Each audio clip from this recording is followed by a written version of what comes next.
Hey guys, welcome back to another episode of World End Economica.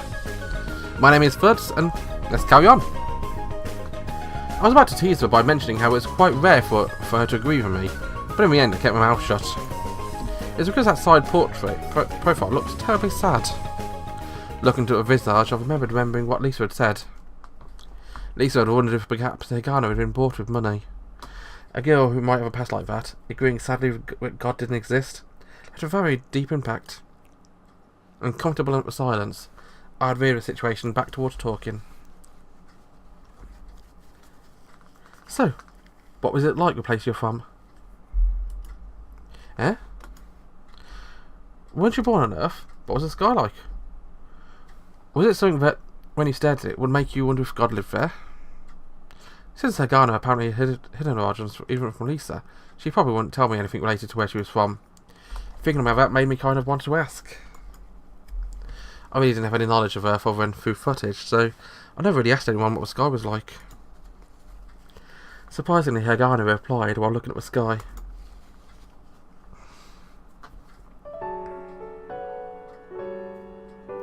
It looked kind of like what it does here. You mean like the moon? Yeah. There were lots of mountains and many cliffs. The trees had tons of prickly things that would prick you if you touched them. Winter was cold and summer was short. There were a lot of fog and a grey place. Even if I hadn't visited Earth, I had a rough image of Earth's geography. Cold winters would point to a northern hemisphere, and a place where conifers grew had to be quite high in latitude. But as she continued speaking, Hagana squinted and tried to peer through the dome at the spot where the Earth stood. Sometimes it would clear up and the sky was very blue. The lushness of everything would only shine during those moments. It probably wasn't a bad lie to say, but this was something created by God. At the very end, Hagana added something surprisingly thoughtful. However, from that tone, I didn't think that her days were always happy when she grew up. There might have been rough folks back home who would be able to guess where she came from. However, I still couldn't fathom a sky so blue it would make someone wonder if it was created by God. A blue sky would just be a dome covering Lunar City, created scientifically. However, there wouldn't be one person to look at things that was created by God. And thus, compared to Earth, the moon probably didn't have much of a sky. Hearing the folks on Earth priding themselves on where they came from would merely irritate me. But all that Hagana said led me to want to take a look for myself. While pondering those things, I looked up at the dome with Hagana. Instead of talking about this, let's go get this clothes shopping done already.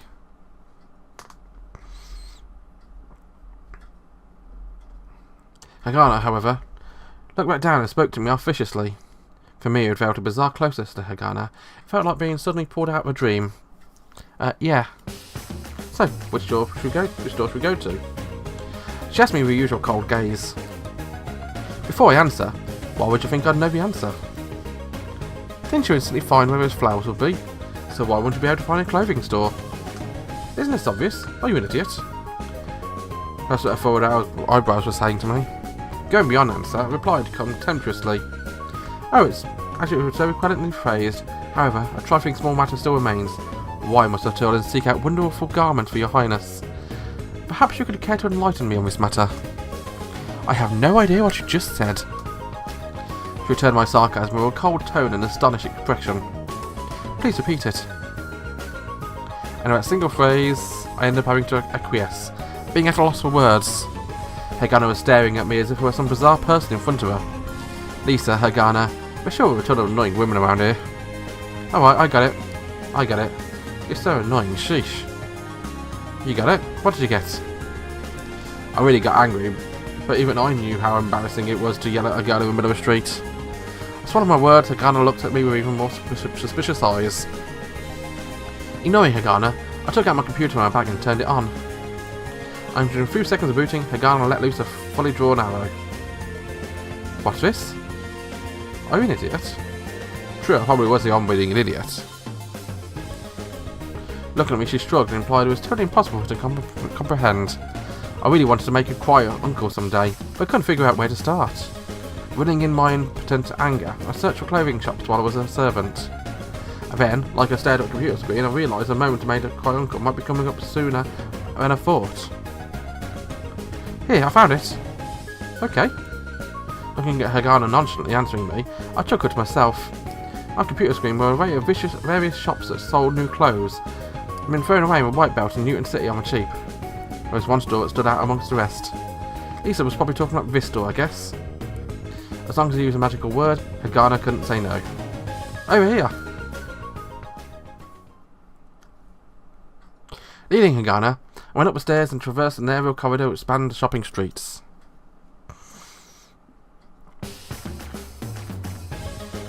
Looks exactly the same. This aerial corridor connected hallways between buildings, and each floor contained one walkway lined with shops.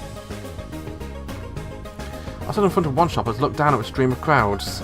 The shop was carved out of a cliff wall that the building was leaning against. It was a common way to save money on construction costs.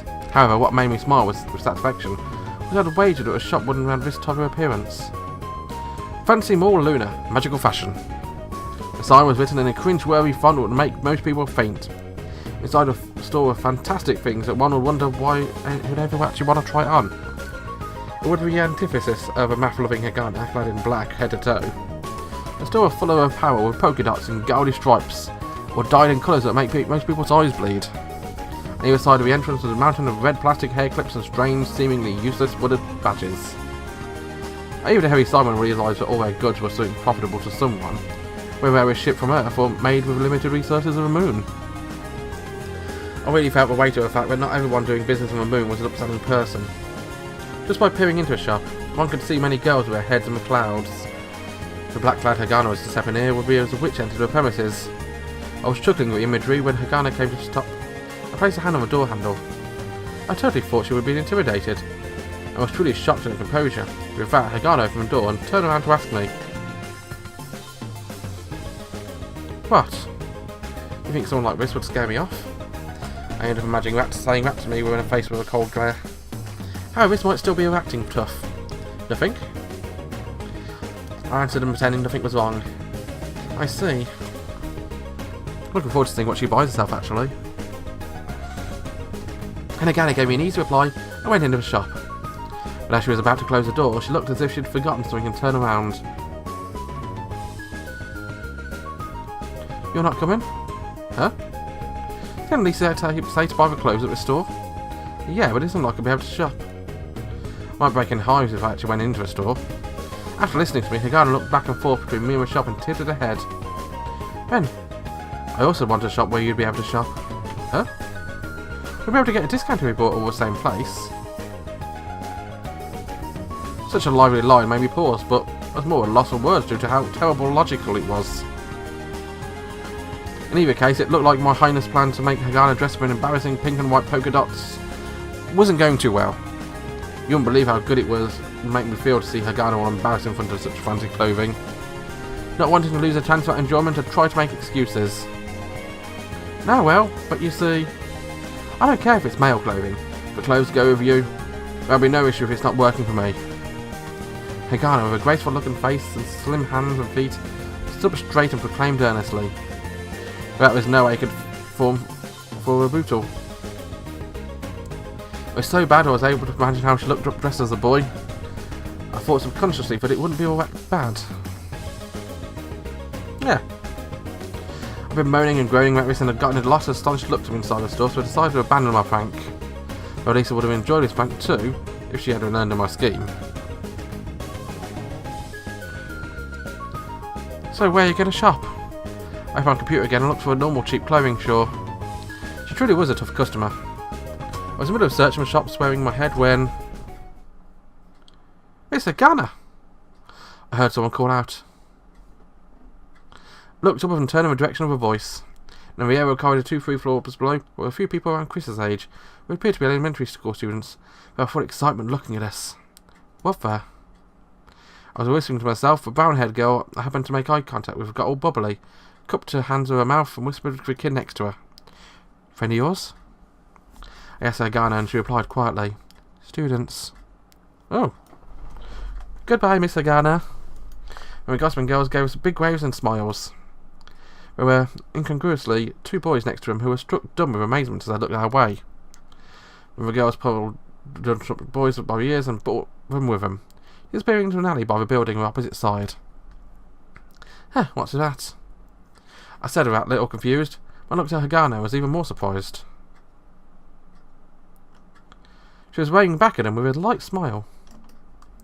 That's a beautiful look. That really suits her. So if she looks more like that, she'll be less angry with a lot of time. She'll be much nicer. What? However, once she noticed me looking at her, the smile vanished. You could say that there was rather a fair difference in attitude. It's not like I was actually flustered by her smile. I was totally shocked by her expression became so gentle once she started smiling. Nothing. I suppressed my excitement, telling myself it was only because she looked nice. And then once I regained my composure, I spoke. I was surprised to see you really are a teacher. It wasn't wrong to say I was surprised at that, and it wasn't a lie. She was sewing alright. Those kids didn't look like the type who'd listen to her, but they'd all become adoring fans. It was something I couldn't do. It's just teaching maths. So even I could at least do that. I was again surprised at your unusual modesty. Looking at a strangely tough expression made me wonder if she was embarrassed. However, that's the only thing. Huh? Looking off into a distance or a direction where the kids disappeared, she whispered, "That's the only thing I can do." What do you mean? Being able to do that is pretty good, isn't it? I replied innocently. Hagana shut her eyes and then slowly opened them. Maths isn't something that can solve the real problems of the world. I'd end up staring at her profile without noticing. Normally she's glared back at me with a what, but she merely glimpsed at me for a second and continued looking far off into the distance. Perhaps she was just talking to herself. That was probably the case. Sold for her talents and brought to a moon, she decided to run away from home for some reason. Plus, Lisa had talked a bit about Chris's circumstances. She was smart, loved to learn, and would skip out on lunch to earn money to pay for her tuition. Regard her and learn math from her. However, despite all that, it wasn't clear whether or not she'd be able to get into college with a scholarship. That could easily be the biggest gamble in her life, one that could bring her out of poverty. Hagana most likely knew about Chris's family situation, and thus with that problem in front of her, it must have been painfully obvious just how little power her maths had at anything. Therefore, while looking at her from side, I could feel my heartbeat rising faster as well. In my head was the idea of using maths to trade stocks. On the rare chance that Hagana could accomplish that, she'd probably also be able to solve a lot of problems that she'd been troubling her. I reflected upon Hagana's expression as she waved cheerfully back to her students. From my personal viewpoint, Hagana would simply be an annoying person. However, in reality, that might not be the case. If that were the case, I was about to ask her something and drew in a big breath. At that moment, Hagana suddenly turned towards me. Did she find a shop? You know what? Let's find out how she found a shop. Next episode. Bye bye.